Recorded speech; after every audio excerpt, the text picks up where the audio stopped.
Good morning and welcome to Community News Media.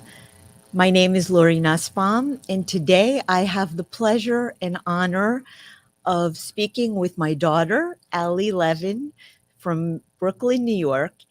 And Ali is a comedian and producer and improv facilitator. And Ali is here to talk to us about how to utilize the tools of improvisation in businesses. So I think this is something for our viewers today that this may help your business. So if you have a small business, medium business, whatever you have, this is a great tool to help with your communication with your various clients. So, welcome, Allie. I'm so Thank you happy you're so here. much, Mom. So happy to be here. Um, yes, so today I'm here to talk about how improv can be utilized as a tool for your business. That's great. Yeah, That's great. So, first, tell us what you do, what your background is. absolutely. So, as you know, I am a comedian and a producer. I work also as an improv facilitator. And I have come from a background of studying theater and psychology. I first started doing improv when I was 20 years old. And it's been an incredible life skill that I've used in my professional life as well as in my personal life, for over 10 years now. Um, and so, the way that I use it is not only to facilitate artistic and theatrical experiences because it is a great tool for the theater, but it's also an incredible life skill to have because it's so much about active listening and kind of thinking on your feet. And so I've been able to teach workshops. I facilitate workshops for all kinds of businesses, from people that are studying theater, of course, and also for people that are in finance, that are in the technology sector. I've worked with major social media companies. It doesn't discriminate. So it's a really cool. And I'm so proud now. Oh, thank you, Mom. So, okay, tell us what exactly is improvisation? hmm What what is that? So improvisation is it's basically creating or making something from a spontaneous place with little preparation. It's kind of like I like to say it's like creating something out of nothing. And it can be utilized as a tool to create theater. It can be utilized as a tool to generate creativity. But really, in its most simplest form, it's creating or making something from a unprepared or spontaneous place. Okay. So now that being said, because we hmm want to let our viewers know what how does this help businesses? How can this tool be used for businesses? So, and I'm going to definitely get into that. I want to just share the tools of improv first to sort of Absolutely. let them know. Um, Absolutely. so, improv can be used for businesses and is so effective because um, what it generates is a sense of presence and a sense of flexibility, spontaneity. These are elements that when you practice improv and when you become um, practiced, or even taking one workshop can shake up a team's dynamic. So many times in the working environment, we have an idea, or even just in our day-to-day lives, we have an idea of how things are going to go. Right. There's such a sort of remote way of being, and I think what improv does so effectively is it takes people out of their comfort zones, and it creates a Which sense of, yeah, it creates laughter, yeah, it generates a sense of spontaneity. right. And research does show, and I was kind of going through the statistics this morning, that when we are in a creative place, that's when we are most innovative. And when we are coming, and creativity can start with a good mood. And a good mood can be generated through laughter, through play, which is all of the elements of improv. So true, so true. Yeah, Especially like in we don't even think about it, but we I think about improv as an actor or someone right, on stage, right. something like that. but being in the workplace, being in I'm in sales and doing, Mm-hmm. working with my clients and being creative, I Totally. think what a great tool that we can bring into the workforce. Exactly. And thanks for bringing that up about the actors, because I think a lot of people, just to give you the history of improv, which um, kind of started actually in the 40s and 50s in Chicago. Really? Yeah. Okay. By a woman named Viola Spolin.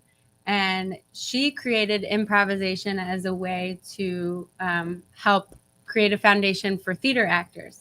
Um, and I'm bringing this up because I think, you know, we think about improv, right, as only limited to actors or performers, but Correct. really I really stand by this, and that's why I wanted to be here today, is that I believe that it is a tool that's for everyone.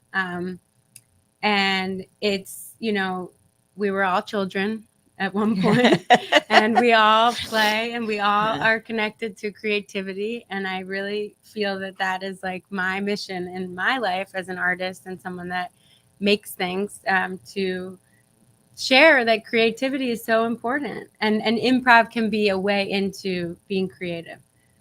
I feel like I Absolutely. got us somewhere. You're asking about businesses. Right. And I think that, like you said, I think this is really helpful. And thank you to Community News for allowing us to have this segment, because I really think that this is Mm-hmm. a helpful tool. So, okay. So that being said, what, how can we help? Tell us. Well, yeah, I'll take you through the tools Yes, of please. improv.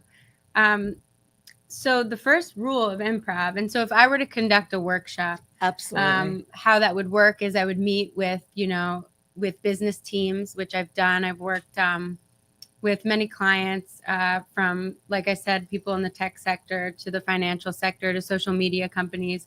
And I organize in-person workshops, and I organize workshops that are online.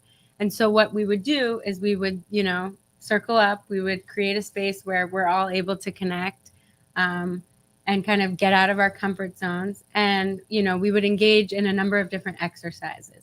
Um, and so let me take you back to the first rule of improv. If anyone is familiar with improv, they know that the first rule is to say yes, right? And so we want to say yes. And that means that, we're agreeing to the reality that we've created. We're always in agreement. So as that translates in business, we want to be supporting each other's choices. We want to be in agreement. Now, you might have a business dispute with a client or with your boss, or if you're managing a team, there might be elements of disagreement. But with utilizing tools of improv, you're kind of in a space of open mindedness, support, flexibility. These are things that generate, you know, more presence and more Correct. connectivity in your relationships. So that's the first rule. Yes. Okay. Yes, Yes. you got it. The second rule of improv is to say and. And okay. Exactly. So we want to be saying yes, and we want to be saying and. Now, what is this and? The and is the adding of information. We are not only in agreement, but we're adding to each other's ideas. We're making statements, we're making declarations. We're saying, I have an opinion, it's valid, and I have a responsibility to share my opinion. What do you think Okay. about that so far? Okay. We're going to do an actual practice Yeah. here. I mean, yeah, you want to get into Yeah, it right let's now? try it. Okay. Let's go ahead. So just with these two rules of improv that I've just gone through, the yes and the and, we can practice a little uh, a little scene right now. But before we get Yeah. started, let's try to tell our viewers what is the benefit of this yes and, because they can do this too for their business. Yeah. So, like I said, the yesing and the anding, just as a general, sort of tool for businesses and for life, is, I like to think of it as a way to infuse playfulness into a business environment, to infuse connectivity, to create laughter. Um, we can actually try it, and then Okay. we'll see how it goes. Okay.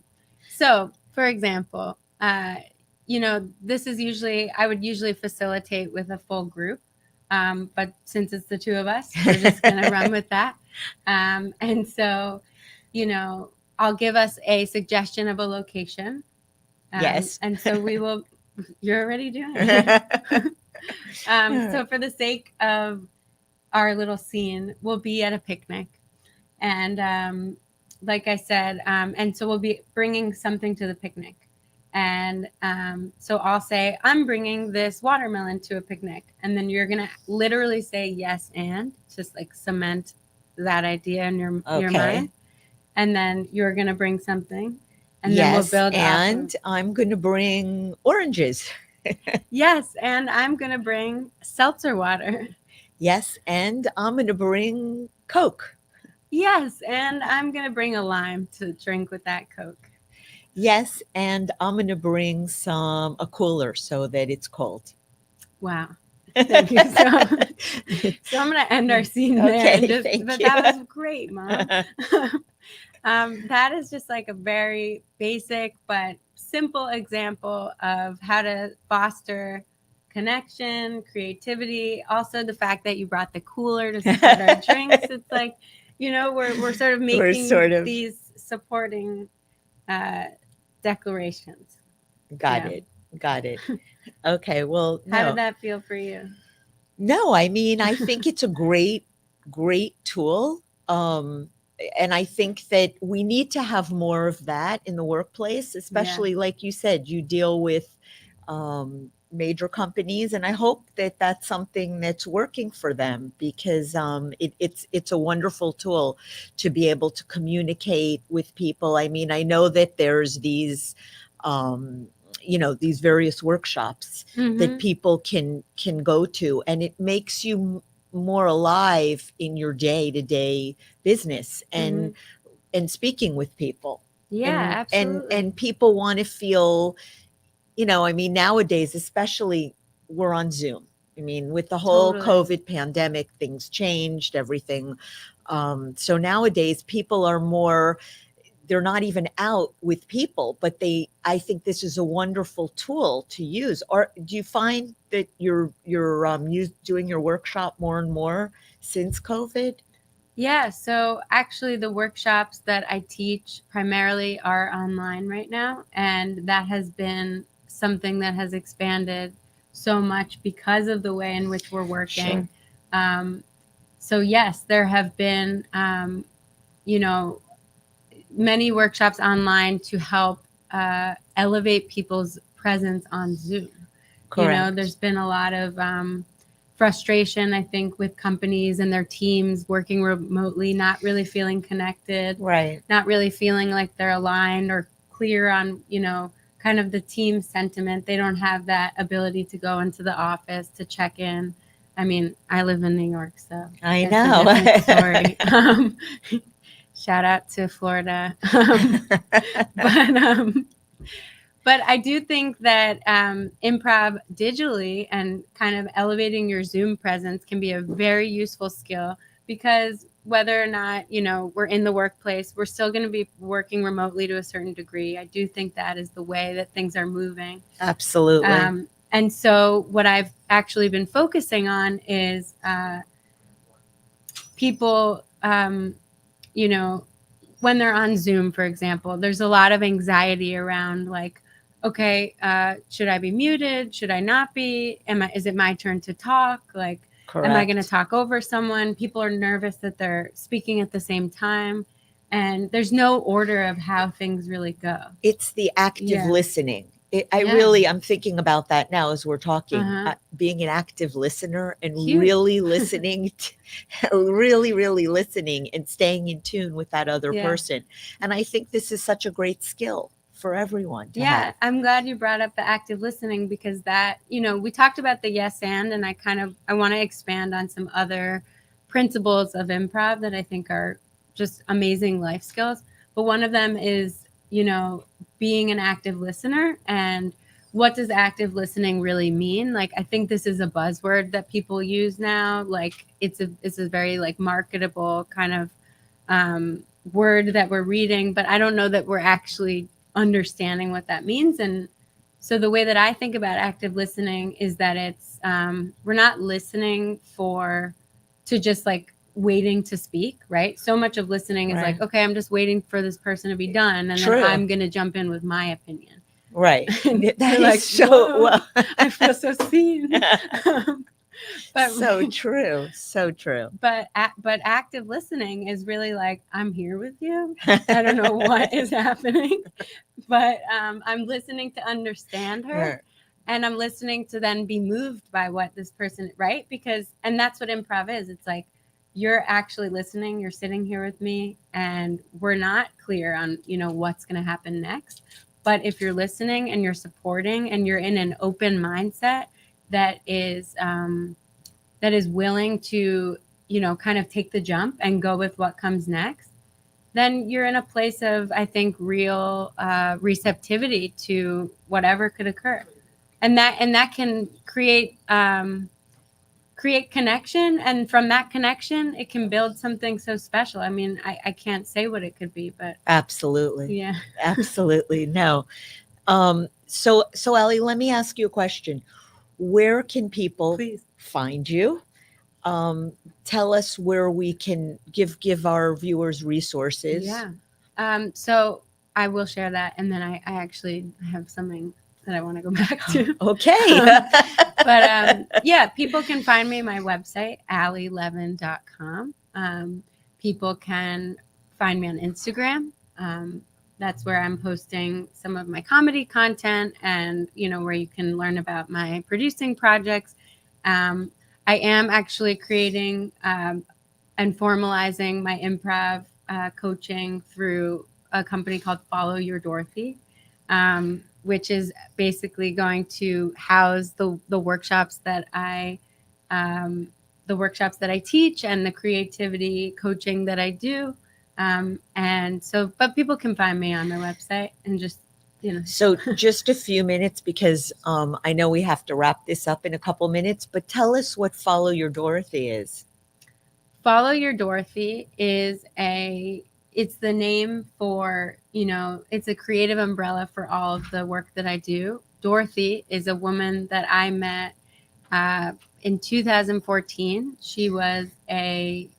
Um, she was a woman that I went to meet with once a week. You know her, but I'll tell the viewers. I know her, but I wanted you to share with our Yeah, viewers. she was a former Broadway dancer, producer, uh, actor in the 40s and 50s in New York. And she was inspiring to you. She was a social worker later on in her life, and she used improv tools as a way to connect with her patients, and also just as a general creative guide, like guidepost. And she was very inspiring. She was very connected to her creative energy, and to a sense of knowing, and this place of kind of no doubt. She had a real spirit about her that was so connected to a sense of knowing, and I was so inspired by her. And we would meet once a week for hours. It was kind of like a Tuesdays with Maury situation. I love it. I love it. And she really inspired me. And whenever I encounter doubts in my own work and my creative life, I think about her, and so that's why I named this company Follow Your Dorothy, because it feels like it's following that knowing, following that sense of creativity, following the yes. I love it. Yeah. So that's what brought you on this journey to teach improv and to help others and help you. Well, you brought me on this journey. I know. So anyway, well, I'm so happy you came here today. Yeah, me you too. shared with us and shared with our viewers. And if you want to give us some last words. Yeah, absolutely. What I wanted to share with the last words, and thank you, is that what I do believe is the most important tenet of improv is that there's no right or wrong way of being. We're treating mistakes as gifts. And I think that's such a useful skill in business, in your personal life. So if I can send everyone off with a sense of no right or wrong, just just sort of saying yes to your own experience and celebrating your choices. That's what improv has done for me. And if you need help generating connection within your teams for your clients, I'm here to help.